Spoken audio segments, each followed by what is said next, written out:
Seja muito bem-vindo a mais um vídeo neste canal. Hoje o assunto é edema agudo de pulmão e eu quero que você pare de ficar fazendo caca por aí. Isso que você tá vendo aqui, isso aqui é um baita edema agudo de pulmão, né? Essa secreção rósea, lembra lá do Harrison, do Cécio?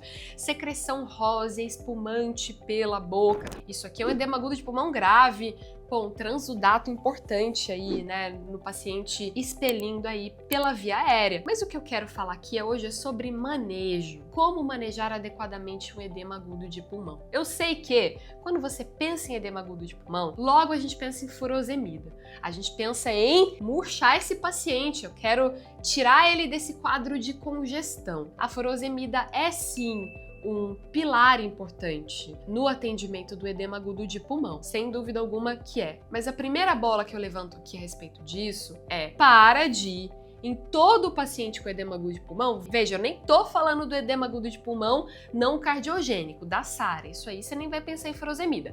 A gente tá se detalhando e especificando no edema agudo de pulmão cardiogênico. Não é todo edema agudo de pulmão que você vai tacar-lhe 4, 5 ampolas de furosemida. Você não vai fazer isso. Por quê? Não é todo paciente em edema agudo de pulmão que está necessariamente em uma absurda sobrecarga hídrica. Se você tem aquele paciente que não está extremamente congesto, que é um paciente que tem um sódio normal, portanto não está hiponatrêmico, veja, ele não tem tanto componente de hipervolemia, esse paciente não se beneficiaria de grandes doses de furosemida. E aí você, no protocolo cego, fazendo aí 4, 5 ampolas de furosemida para todo mundo, você muitas vezes pode espoliar mais seu paciente do que você deveria. Então vamos lá, qual é aí o norte em relação à furosemida que eu penso? A furosemida, portanto, é o nosso primeiro pilar aqui, o diurético, que eu vou discutir com vocês. Falando de diurético, qual é a dose de furosemida que eu tenho como norte no edema agudo de pulmão? Num paciente que não faz uso prévio de diurético,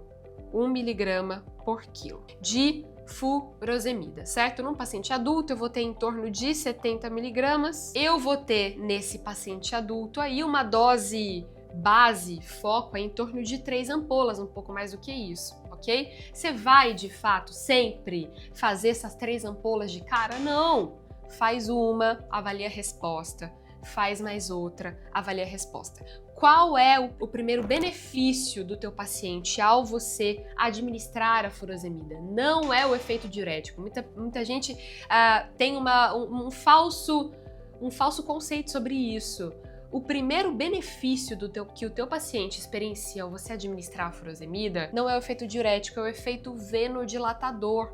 A furosemida tem um efeito venodilatador substancial que vai fazer com que, no primeiro momento, que é minutos após a administração, teu paciente tenha uma queda da pré-carga importante. E aí, caindo a pré-carga, teu paciente tem uma melhora da congestão pulmonar. Só então, a partir de minutos a horas, que o teu paciente começa a ter um efeito de diurese e começa a ter um efeito objetivo na redução da sobrecarga hídrica, ok? Então, fiz uma ampola de furosemida, meu paciente não urinou agora, nem vai, tá? Ele vai começar a urinar em torno aí de 20, 30 minutos à frente. Então, dose base, 1 mg por quilo. No adulto aí vai dar em torno de, como eu falei, vão ser 3 ampolas, um pouco mais, né? Ampolas. Então eu vou fazer de uma em uma e avaliando a resposta, tá? Muita gente para aí, mas as pessoas se esquecem que a gente tem mais 2 pilares importantes do edema agudo de pulmão, que precisam estar no teu raciocínio clínico no momento da tua conduta, que é o vasodilatador e a VNI, a ventilação não invasiva. Eu quero que vocês vejam edema agudo de pulmão a partir de hoje como um pilar diurético, vasodilatador e VNI, certo? Vasodilatador, de quem eu tô falando? No edema agudo de pulmão, pessoal, eu tô falando principalmente da nitroglicerina, principalmente do nosso tridil, certo? Eu vou fazer o tridil em todo mundo? Não, você não vai fazer um tridil em todo mundo, porque nem todo paciente merece tridil. Em quem você vai fazer o tridil no paciente edema agudo de pulmão? O paciente hipertenso. Só quem tá aí com uma sistólica maior que 150, 60, não. O paciente com sistólica maior que 100 mg de mercúrio, você pode fazer o tridil, certo? Então, PAS maior do que 100, eu tô autorizada a fazer o meu tridil. Por que eu comecei com tridil e não uniprid? Veja, o tridil ele tem um potencial de vasodilatação, mas não é tão intenso. E principalmente, se eu estiver diante de um paciente coronariopata ou com um quadro coronariano agudo, eu vou ainda mais dar predileção para o tridil. Se o meu paciente estiver com uma pressão demasiadamente alta, ele chegou aí com 200 de sistólica, eu comecei o tridil que não tem um efeito vasodilatador tão importante quanto o uniprid, é possível que nesse caso, com essa PA demasiadamente alta, meu paciente não tenha tanta resposta no controle pressórico.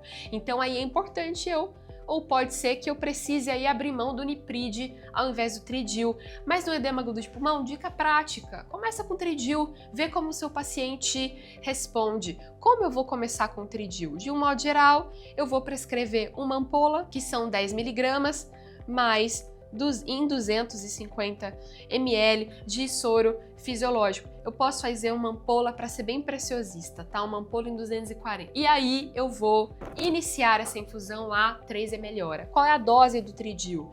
É a dose de meio a 10 micrograma quilo minuto, mas eu quero te mostrar a regra de 3 prática. Inicia a 3 ml hora e aí você vai ficar do lado do teu paciente, titulando essa bomba a cada 3 minutos, certo?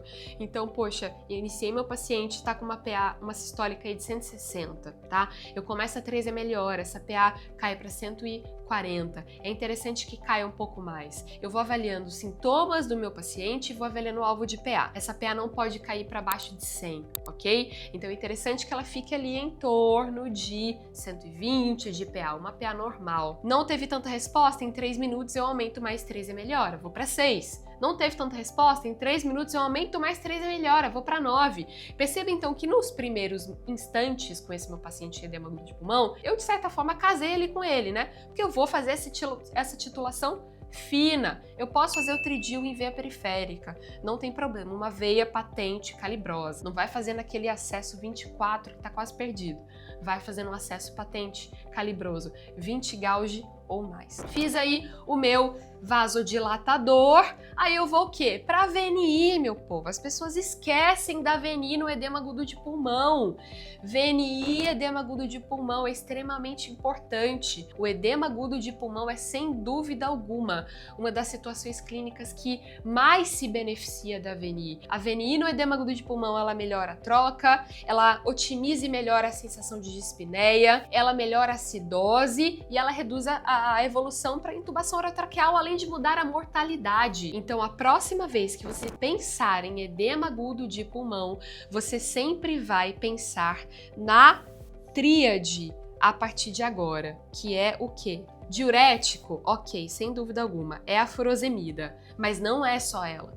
Você vai iniciar também com o vasodilatador e a VNI. Esses são os 3 pilares do edema agudo de pulmão, para o teu paciente ter uma melhor evolução clínica. Lá no Itubaclass a gente tem um módulo somente, que a gente chama das nossas 10 emergências, uma sessão na nossa trilha de diagnóstico somente sobre o paciente cardiológico. Edema agudo de pulmão, tá lá, diagnóstico que você vai atender dia sim, dia também, para quem faz plantão de PS. Me fala, você já passou algum aperto com edema agudo de pulmão? Eu já passei alguns, né? Mas quando você tá aí sabendo o que você tem que fazer, com a tua conduta cristalizada, sem dúvida alguma, você vai passar cada vez menos apertos e essa é a nossa função aqui. Te vejo no próximo vídeo.